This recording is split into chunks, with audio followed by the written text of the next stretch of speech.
नमस्कार। आज का हमारा विषय है भक्ति आंदोलन के उदय के कारण, यानी कि एक ऐसा धार्मिक आंदोलन जिसने पूरे जनजीवन को प्रभावित किया तथा पूरे जनजीवन को एक रसधारा से आप्लावित कर दिया तथा जिसने पूरे समाज की दिशा मोड़ दी। न केवल समाज की अपितु पूरे साहित्य जगत की दिशा जिसने बदल दी। साहित्य सृजना का स्वरूप ही परिवर्तित जिस आंदोलन ने कर दिया, उस आंदोलन के बारे में या वह कब प्रारंभ हुआ,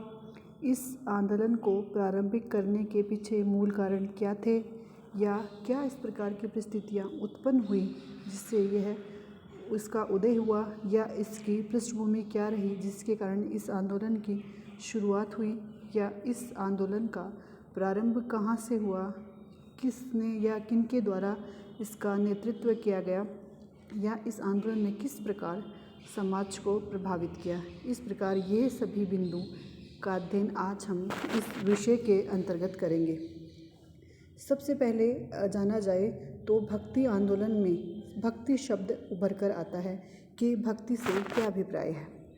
भक्ति की उत्पत्ति भस धातु से हुई है, जिसका अर्थ है ईश्वर के ऐश्वर्य में भाग लेना। इस प्रकार ईश्वर का या ईश्वर के आराध्य का जहाँ वर्णन होता है वहाँ भक्ति मानी जाती है।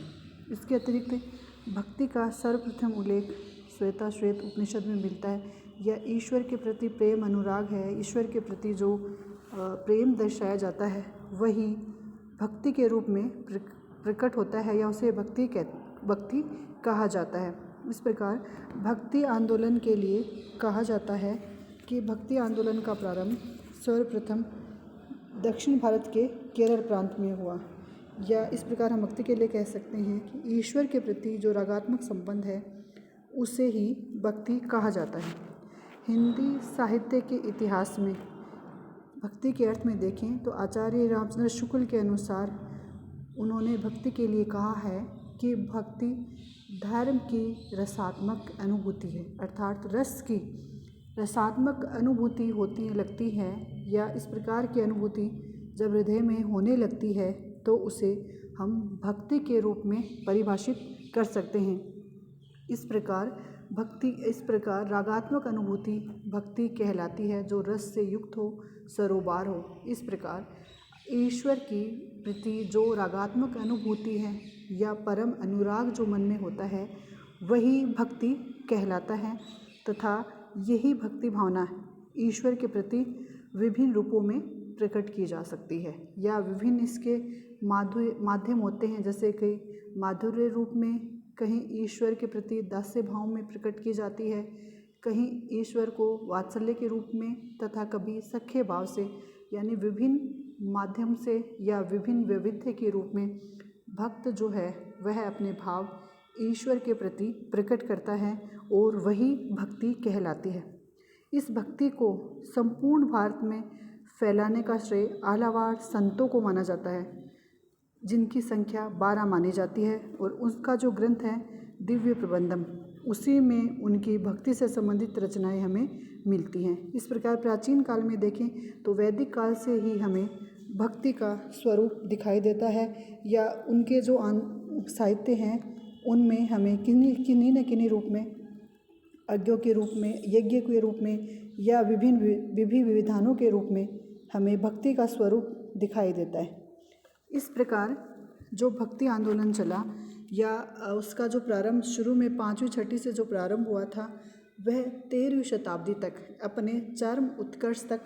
पहुंच गया था, और उसका प्रभाव साहित्य में या 17वीं शताब्दी में हमें हिंदी साहित्य पर दिखाई देता है। चूँकि आदिकालीन साहित्य के अंतर्गत हमने आदिकालीन पृष्ठभूमि का अध्ययन किया था, उसके अंतर्गत हमने देखा था कि पृष्ठभूमि कैसी रही या क्या कारण रहे कि जिसके कारण हिंदी साहित्य में भक्ति आंदोलन का प्रादुर्भाव हुआ, या भक्ति आंदोलन का प्रादुर्भाव माना जाते हैं। तो इसके अंतर्गत सबसे पहले हम देखते हैं तो जिसका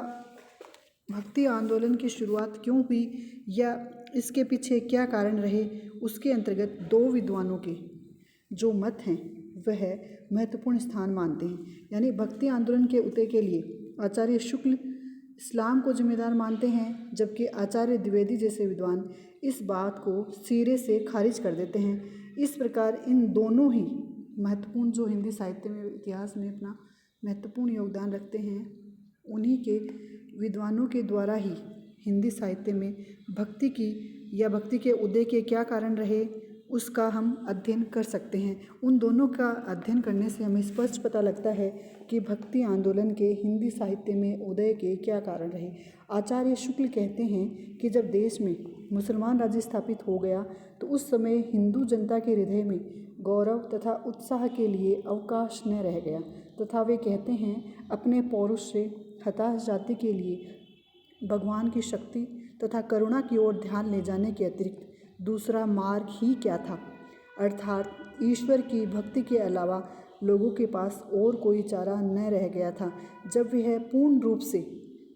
अपने राजा के प्रति उदासीन हो गए थे या राजा से किसी प्रकार की कोई आशा नहीं रख सकते थे, ऐसे समय में ईश्वर के रूप में उन्हें आशा का एक संचार दिखाई दिया या ईश्वर के माध्यम से उन्हें आशा की एक किरण नजर आई, और इस दृष्टि से भारत में भक्ति आंदोलन का सूत्रपात हुआ। इस प्रकार आचार्य शुक्ल के सारगर्भित विचारों से यही दृष्टिगोचर होता है कि भक्ति काल इस्लामिक शासन पद्धति की प्रतिक्रिया का परिणाम था।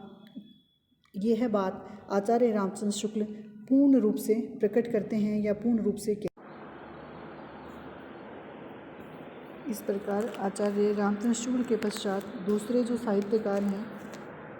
आचार्य हजारी प्रसाद द्विवेदी जी, उनके अनुसार भक्ति आंदोलन का आविर्भाव देखें तो ये मानते हैं या वो ये कहते हैं कि शुक्ल जी का मत एकांकी दृष्टिकोण पर आधारित है। उनको ये मानना है कि ये बात अत्यंत हास्यास्पद लगती है कि मुसलमानों के अत्याचार के कारण भक्ति की अवधारणा उमड़ी। यदि ऐसा होता तो भक्ति आंदोलन की शुरुआत पहले सिंध में फिर उत्तर भारत में होनी चाहिए थी, जबकि वास्तव में भक्ति का विकास दक्षिण भारत में हुआ। अर्थात उनका ये मानना था कि भक्ति आंदोलन जो है उसका प्रादुर्भाव तत्कालीन राजनीतिक, सामाजिक, धार्मिक और सांस्कृतिक पृष्ठभूमि के कारण ही हुआ है। आचार्य शुक्ल ने इस्लाम की विजय और हिंदुओं की पराजित वृत्ति को इसका कारण स्वीकार तो किया था, परंतु यह सिरे से बात हमें मन में नहीं बैठती है। दूसरी ओर पाश्चात्य विद्वान या अन्य जो लोग हैं या आचार्य हजारी प्रसाद द्विवेदी या ग्रियर्सन जो है, उनका ये मानना है कि भगवत गीतों के प्रभाव से ही दक्षिण भारत में भक्ति का विकास हुआ, न कि मुसलमानों के आगमन से। अगर ऐसा होता तो फिर दक्षिण भारत में ही भक्ति का प्रादुर्भाव पहले माना जाता है। अतः उन्होंने भक्ति आंदोलन पर ईसाई प्रभाव की चर्चा भी की है। इसके अतिरिक्त उन्होंने आलावार संतों के योगदान के महत्व को भी स्वीकार किया है, तथा उन्होंने रामानंद के अनुसार, जैसे भक्ति द्राविड़ी जी लाए रामानंद के अनुसार भक्ति की उत्पत्ति द्रविड़ से हुई थी, ऐसा भी माना है। इस प्रकार भक्ति आंदोलन में केवल एक कारण मुख्य रूप से उत्तरदायी न रहा, बल्कि कई कारण ऐसे रहे जिसके कारण हिंदी में इस धारा की भावभूमि का उदय हुआ या इस प्रकार की स्रोतस्वाहिनी सरिता प्रवाहित हुई जिसने संपूर्ण भारत में भक्ति से संबंधित आंदोलन का प्रादुर्भाव किया। इस प्रकार भक्तिकालीन जो साहित्य था, क्योंकि वह बहुमुखी तथा बहुआयामी था तथा उसमें भावात्मक अभिव्यक्ति की प्रचुरता भी हमें दिखाई देती है। इसके अतिरिक्त इस साहित्य में अनेक भक्तों, संतों तथा रसिकों ने अपनी रचनाओं के माध्यम से भरपूर योगदान दिया, जिसके कारण संपूर्ण काल में भक्ति की रागात्मक अभिव्यक्ति हमें दिखाई देती है। उपयुक्त कथन और तर्क यही सिद्ध करते हैं, या उपयुक्त जो कथन जिनका हमने अध्ययन किया है, जैसे शुक्ल का, रामचंद्र शुक्ल का या हजारी प्रसाद द्विवेदी का, उनके अनुसार भक्ति आंदोलन एक स्वतंत्र आध्यात्मिक चेतना का विकास था। तथा इस संबंध में द्विवेदी जी का मत भी अत्यंत महत्वपूर्ण है कि मैं इस्लाम के महत्व को भूल नहीं रहा, लेकिन जोर देकर कहना चाहता हूँ, इस्लाम न आया होता तो भी इस साहित्य का बार आना रूप वैसा ही होता जैसा कि आज है।